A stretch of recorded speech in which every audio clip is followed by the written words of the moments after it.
Olá, boa noite. O TN2 começa falando de um grave acidente na Rodovia do Sol, em Vila Velha. Um motoboy teve o pescoço cortado por uma linha de pipa e morreu na hora. Ele tinha conseguido um emprego de entregador há pouco mais de uma semana.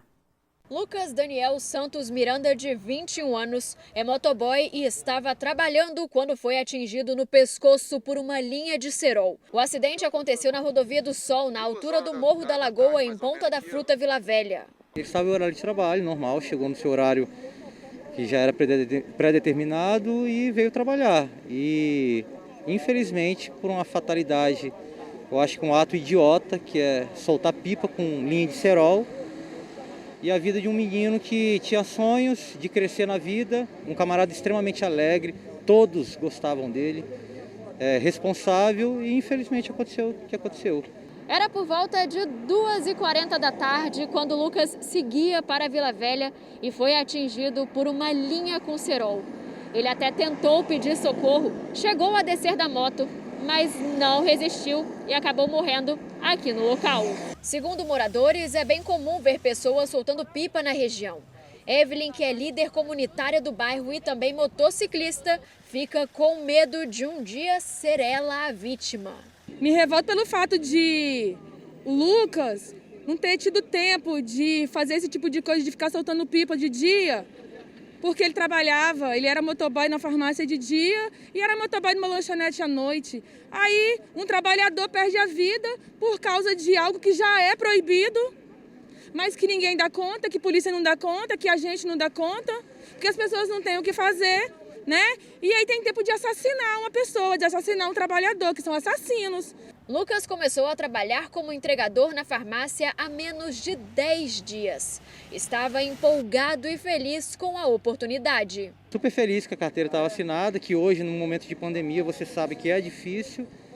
E, enfim, menos de 10 dias aconteceu o que aconteceu. Vale lembrar que o uso, venda ou porte da linha com cerol é crime, com pena de 3 meses a 1 ano de detenção. Podia ser eu ando pelo bairro todinho de moto. E se eu perder a minha vida? Olha, gente, a prefeitura diz que Vila Velha tem uma lei municipal que proíbe o uso de cerol e fiscaliza a venda irregular. A prefeitura também pediu que os moradores façam denúncias pelo telefone 190. A Rodosol lamentou o acidente e diz que está à disposição das autoridades na apuração da ocorrência. A polícia está investigando a morte de uma adolescente de 17 anos que aconteceu nesta madrugada em Ilha das Flores, Vila Velha.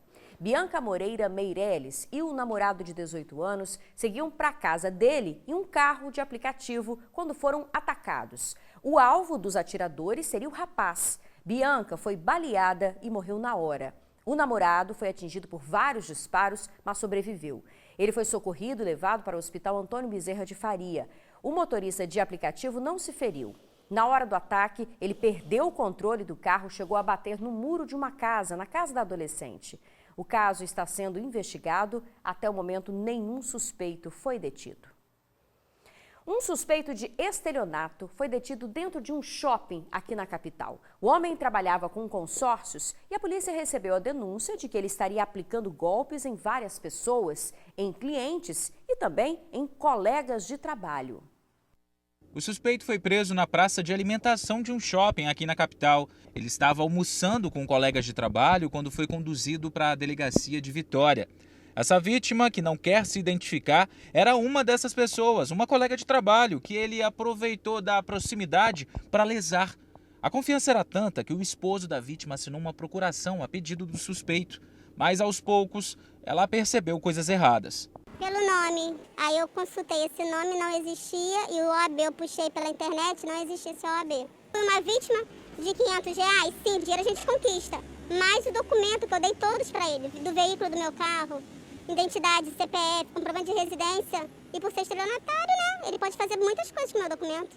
Há menos de um mês, um homem de 39 anos trabalhava numa empresa que vende consórcios. Segundo o advogado do estabelecimento, ele conseguiu entrar no local com documentação falsificada e começou então a aplicar golpes. Ele chegou com a empresa individual para aderir à rede de funcionários, né? E começou a representar essa empresa vendendo consórcio. A empresa começou a receber algumas reclamações, inclusive boletim de ocorrência, que algumas pessoas estavam sendo vítimas de golpe, dando dinheiro de entradas, como se estivesse comprando um bem que já existisse. E não era isso que a empresa vende, é uma adesão ao consórcio. Com essas reclamações, foram aumentando até que uma vítima de Pinheiros entrou em contato com a empresa e explicou o que ele tinha feito. Ele falou que tinha um veículo que tinha que pagar R$2.000 para comprar esse veículo e R$1.800 para aderir para a transferência desse veículo de Vitória até Pinheiros. Para se camuflar, pedia para que as pessoas depositassem o valor cobrado nas transações em contas de outros vendedores, colegas. Não pagou espertamente, o que ele fez? Ele deu pediu a conta de um funcionário, falando que ele estava com problema em conta e aí esse dinheiro foi depositado em nome de outro funcionário. Quando veio à tona, as pessoas foram pesquisar e ele estava se passando por advogado, inclusive captando clientes dentro da empresa. O suspeito já se passou por advogado, vendedor, até pastor, tudo de acordo com a necessidade do golpe que ele queria aplicar. No ano passado ele foi preso em Belém do Pará e já tem passagens aí, já aplicou golpes em pelo menos 8 estados, incluindo agora o Espírito Santo. Nas redes sociais, há grupos de pessoas de outros estados relatando golpes aplicados pelo suspeito. Agora, aqui no estado, para uma das vítimas, a sensação é de revolta e a expectativa é que o estelionatário fique preso e, com isso, termine a sua trajetória de golpes pelo país. Justiça, né? Fica preso por um bom tempo, não fez só aqui no Espírito Santo, ele já fez em outros lugares também. A gente está fazendo esse levantamento porque a gente sabe que tem uma investigação na defraudações, né, que tinham 7 boletins de ocorrência, e a gente não tem esse patamar. Só dentro da empresa, agora, foram 5 vítimas. Olha, apesar de tudo que nós ouvimos, a Polícia Civil diz que o suspeito foi ouvido e liberado após a autoridade policial entender que não existiam elementos suficientes para a prisão em flagrante neste momento, mas o caso seguirá sob investigação. Um suspeito de 19 anos lotou um caminhão com produtos todos comprados com cartões clonados. Todos esses produtos aí foram apreendidos pela polícia na casa do suspeito em Campo Grande, Cariacica. Eram tantos que foi necessário usar um caminhão de carga. Eletrodomésticos, geladeiras, aparelhos de ar-condicionado, fogões, celulares, televisões, computadores. Na casa, a polícia apreendeu 4 máquinas de cartão de crédito, drones, bolas, tinha um tênis também e perfumes. Tudo foi adquirido com cartões de créditos de outras pessoas. Outros suspeitos foram identificados e os bens, como uma Mercedes e 4 motos, foram apreendidos. R$200 mil da conta de um dos investigados também foi bloqueado. O suspeito de Cariacica vai responder inicialmente em liberdade pelo crime de furto qualificado mediante fraude. A seguir, pessoas que usaram CPF de mortos para se vacinar aqui no Espírito Santo podem ser punidos por estelionato. Os detalhes já já.